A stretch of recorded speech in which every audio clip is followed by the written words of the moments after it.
ನಮಸ್ಕಾರ ಸ್ನೇಹಿತರೆ, ನಮ್ಮ ಅವಕಾಶದ ಸದುಪಯೋಗ ಯೂಟ್ಯೂಬ್ ಚಾನಲ್ಗೆ ನಿಮ್ಮೆಲ್ಲರಿಗೂ ಸ್ವಾಗತ. ಎಸ್ಎಸ್ಎಲ್ಸಿ ಮತ್ತು ಪಿಯುಸಿ ಜೊತೆಗೆ ಸೀನಿಯರ್ ಬೆರಳಚ್ಚು ಮುಗಿಸಿದವರಿಗೆ ಸಿಹಿ ಸುದ್ದಿ. ಚಾಮರಾಜನಗರ ಜಿಲ್ಲಾ ನ್ಯಾಯಾಲಯದಲ್ಲಿ ಖಾಲಿ ಇರುವ ಹುದ್ದೆಗಳ ನೇಮಕಾತಿ ಅಧಿಸೂಚನೆ ಹೊರಬಿದ್ದಿದೆ. ಜವಾನ, ಸೀನಿಯರ್ ಟೈಪಿಸ್ಟ್ ಹಾಗೂ ಸ್ಟೆನೋಗ್ರಾಫರ್ ಹುದ್ದೆಗಳಿಗೆ ಹೇಗೆ ಅರ್ಜಿ ಸಲ್ಲಿಸಬೇಕು, ಕೊನೆಯ ದಿನಾಂಕ ಯಾವಾಗ, ಸಂಪೂರ್ಣ ವಿವರ ಇಲ್ಲಿದೆ. ವಿಡಿಯೋ ಕೊನೆವರೆಗೂ ನೋಡಿ.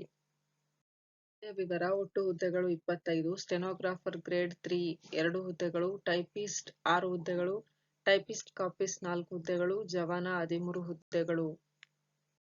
ಸ್ಟೆನೋಗ್ರಾಫರ್ ಗ್ರೇಡ್ 3 ವಿದ್ಯಾರ್ಹತೆ ಪಿಯುಸಿ ಅಥವಾ ಡಿಪ್ಲೊಮಾ ಜೊತೆಗೆ ಹಿರಿಯ ಶ್ರೇಣಿ ಬೆರಳಚ್ಚು ಪರೀಕ್ಷೆಯಲ್ಲಿ ಪಾಸ್ ಆಗಿರಬೇಕು. ವೇತನ ಶ್ರೇಣಿ 44,475. ಹುದ್ದೆಗಳ ವರ್ಗೀಕರಣ ಹೀಗಿದೆ: ಪರಿಶಿಷ್ಟ ಜಾತಿಯವರಿಗೆ 1 ಹುದ್ದೆ, ಪ್ರವರ್ಗ 2 1 ಹುದ್ದೆ.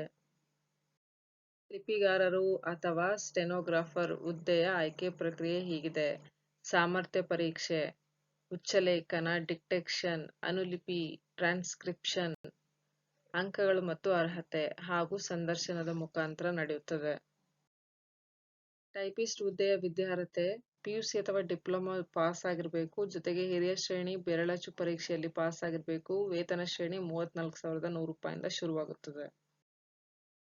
ಟೈಪಿಸ್ಟ್ ಹುದ್ದೆಗಳ ವರ್ಗೀಕರಣ: ಸಾಮಾನ್ಯ ವರ್ಗ 1 ಹುದ್ದೆ, ಸಾಮಾನ್ಯ ವರ್ಗ ಮಾಜಿ ಸೈನಿಕರಿಗೆ 1 ಹುದ್ದೆ, ಸಾಮಾನ್ಯ ವರ್ಗ ಮಹಿಳೆ 1 ಹುದ್ದೆ, ಪ್ರವರ್ಗ 2A 1 ಹುದ್ದೆ, ಸಾಮಾನ್ಯ ವರ್ಗ ಗ್ರಾಮೀಣ 1 ಹುದ್ದೆ, ಪ್ರವರ್ಗ 3A ಮಹಿಳೆಯರಿಗೆ 1 ಹುದ್ದೆ. ಟೈಪಿಸ್ಟ್ ಹುದ್ದೆಯ ಆಯ್ಕೆ ಪ್ರಕ್ರಿಯೆ: ಅರ್ಹತಾ ಪರೀಕ್ಷೆಗಳ ಅಂಕಗಳು, ಸಾಮರ್ಥ್ಯ ಪರೀಕ್ಷೆ ಮತ್ತು ಸಂದರ್ಶನ. ಟೈಪಿಸ್ಟ್ ಕಾಪಿಸ್ಟ್ ವಿದ್ಯಾರ್ಹತೆ ಪಿಯುಸಿ ಅಥವಾ ಡಿಪ್ಲೊಮಾ ಪಾಸ್ ಆಗಿರಬೇಕು, ಕಿರಿಯ ಶ್ರೇಣಿ ಬೆರಳಚ್ಚು ಪರೀಕ್ಷೆಯಲ್ಲಿ ಪಾಸ್ ಆಗಿರಬೇಕು. ವೇತನ ಶ್ರೇಣಿ 34,100 ರೂಪಾಯಿ ಇರುತ್ತದೆ. ಟೈಪಿಸ್ಟ್ ಕಾಪಿಸ್ಟ್ ಹುದ್ದೆಗಳ ವರ್ಗೀಕರಣ: ಪರಿಶಿಷ್ಟ ಜಾತಿ ಅಂಗವಿಕಲ 1 ಹುದ್ದೆ ಹಿಂಬಾಕಿ, ಪ್ರವರ್ಗ 2A ಅಂಗವಿಕಲ 1 ಹುದ್ದೆ, ಸಾಮಾನ್ಯ ವರ್ಗ ಮಹಿಳೆ 1 ಹುದ್ದೆ, ಪ್ರವರ್ಗ 1 ಮಹಿಳೆ 1 ಹುದ್ದೆ. ಟೈಪಿಸ್ಟ್ ಕಾಪಿಸ್ಟ್ ಹುದ್ದೆಯ ಆಯ್ಕೆ ಪ್ರಕ್ರಿಯೆ: ಅರ್ಹತಾ ಪರೀಕ್ಷೆಗಳ ಅಂಕಗಳು, ಸಾಮರ್ಥ್ಯ ಪರೀಕ್ಷೆಗಳು ಮತ್ತು ಸಂದರ್ಶನದ ಮುಖಾಂತರ ನಡೆಯುತ್ತದೆ. ಜವಾನ ಅಥವಾ ಪಿಯಾನ್ ವಿದ್ಯಾರ್ಹತೆ ಎಸ್ಎಸ್ಎಲ್ಸಿಯಲ್ಲಿ ಪಾಸ್ ಆಗಿರಬೇಕು, ಕನ್ನಡ ಓದಲು ಮತ್ತೆ ಬರೆಯಲು ಚೆನ್ನಾಗಿ ತಿಳಿದಿರಬೇಕು. ವೇತನ ಶ್ರೇಣಿ 27,000 ಇಂದ ಶುರುವಾಗುತ್ತದೆ. ಜವಾನ ಹುದ್ದೆಗಳ ವರ್ಗೀಕರಣ ಹೀಗಿದೆ: ಪರಿಶಿಷ್ಟ ಜಾತಿ ಮಹಿಳೆ 1 ಹುದ್ದೆ, ಸಾಮಾನ್ಯ ವರ್ಗ ಕನ್ನಡ ಕಡ್ಡಾಯ 1 ಹುದ್ದೆ, ಪ್ರವರ್ಗ 2A ಮಹಿಳೆ 1 ಹುದ್ದೆ, ಸಾಮಾನ್ಯ ವರ್ಗ ಮಹಿಳೆ 1 ಹುದ್ದೆ, ಪರಿಶಿಷ್ಟ ಪಂಗಡ ಗ್ರಾಮೀಣ 1 ಹುದ್ದೆ, ಸಾಮಾನ್ಯ ವರ್ಗ ಗ್ರಾಮೀಣ 1 ಹುದ್ದೆ, ಪ್ರವರ್ಗ 3A ಗ್ರಾಮೀಣ 1 ಹುದ್ದೆ, ಸಾಮಾನ್ಯ ವರ್ಗ ಯೋಜನಾ ನಿರಾಶ್ರಿತ 1 ಹುದ್ದೆ, ಪರಿಶಿಷ್ಟ ಜಾತಿ ಮಹಿಳೆ 1 ಹುದ್ದೆ, ಸಾಮಾನ್ಯ ವರ್ಗ ಮಹಿಳೆ 1 ಹುದ್ದೆ, ಪ್ರವರ್ಗ 2A ಮಹಿಳೆ 1 ಹುದ್ದೆ, ಸಾಮಾನ್ಯ ವರ್ಗ ಇತರೆ 1 ಹುದ್ದೆ, ಪ್ರವರ್ಗ 1 ಅಂಗವಿಕಲ 1 ಹುದ್ದೆ. ಸೇವಕ ಅಥವಾ ಪಿಯೋನ್ ಹುದ್ದೆಯ ಆಯ್ಕೆ ಪ್ರಕ್ರಿಯೆ ಹೀಗಿದೆ: ಅರ್ಹತಾ ಪರೀಕ್ಷೆ ಅಂಕಗಳ ಆಧಾರದಲ್ಲಿ ಆಯ್ಕೆಯಾಗುತ್ತದೆ ಮತ್ತು ಸಂದರ್ಶನದ ಮುಖಾಂತರ ನಡೆಯುತ್ತದೆ.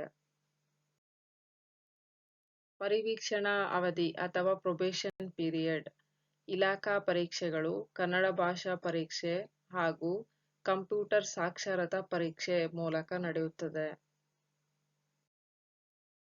ಪ್ರಮುಖ ದಿನಾಂಕಗಳು: ಅರ್ಜಿ ಸಲ್ಲಿಸಲು ಪ್ರಾರಂಭದ ದಿನಾಂಕ ಜುಲೈ 27, 2026. ಅರ್ಜಿ ಸಲ್ಲಿಸಲು ಕೊನೆಯ ದಿನಾಂಕ ಆಗಸ್ಟ್ 27, 2026. ಅರ್ಜಿ ಶುಲ್ಕ ಪಾವತಿಸಲು ಕೊನೆಯ ದಿನಾಂಕ 29 ಆಗಸ್ಟ್ 2026. ವಯೋಮಿತಿ: ಕನಿಷ್ಠ ವಯಸ್ಸು 18 ವರ್ಷ, ಸಾಮಾನ್ಯ ವರ್ಗ 40 ವರ್ಷಗಳು, ಪ್ರವರ್ಗ 2A 2B 3A 3B 43 ವರ್ಷಗಳು, ಎಸ್ಸಿ ಎಸ್ಟಿ ಪ್ರವರ್ಗ 1 45 ವರ್ಷಗಳು. ಅರ್ಜಿ ಶುಲ್ಕ: ಸಾಮಾನ್ಯ ವರ್ಗ 2A 2B 3A 3B ಅಭ್ಯರ್ಥಿಗಳಿಗೆ 200 ರುಗಳು, ಎಸ್ಸಿ ಎಸ್ಟಿ ಕ್ಯಾಟಗರಿ 1 ವಿಕಲಚೇತನ ಅಭ್ಯರ್ಥಿಗಳಿಗೆ ಶುಲ್ಕದಿಂದ ವಿನಾಯಿತಿ ನೀಡಲಾಗಿದೆ. ಆನ್ಲೈನ್ನಲ್ಲಿ ಅರ್ಜಿ ಸಲ್ಲಿಸುವ ಲಿಂಕ್ಗಳು ಇಲ್ಲಿ ಲಭ್ಯವಿದೆ, ನೀವು ಇಲ್ಲಿ ನೋಡಬಹುದಾಗಿದೆ. ಧನ್ಯವಾದಗಳು. ಇಂತಹ ಸರ್ಕಾರಿ ಉದ್ಯೋಗಗಳ ಮಾಹಿತಿಗಾಗಿ ನಮ್ಮ ಅವಕಾಶದ ಸದುಪಯೋಗ ಯೂಟ್ಯೂಬ್ ಚಾನಲ್ ಅನ್ನು ಸಬ್ಸ್ಕ್ರೈಬ್ ಮಾಡಿ. ವಿಡಿಯೋ ಉಪಯುಕ್ತವಾಗಿದ್ದರೆ ಲೈಕ್ ಮಾಡಿ, ಅಗತ್ಯ ಇರುವವರಿಗೆ ಶೇರ್ ಮಾಡಿ. ನಿಮ್ಮ ಅವಕಾಶವನ್ನು ನೀವು ಕಳೆದುಕೊಳ್ಳಬೇಡಿ.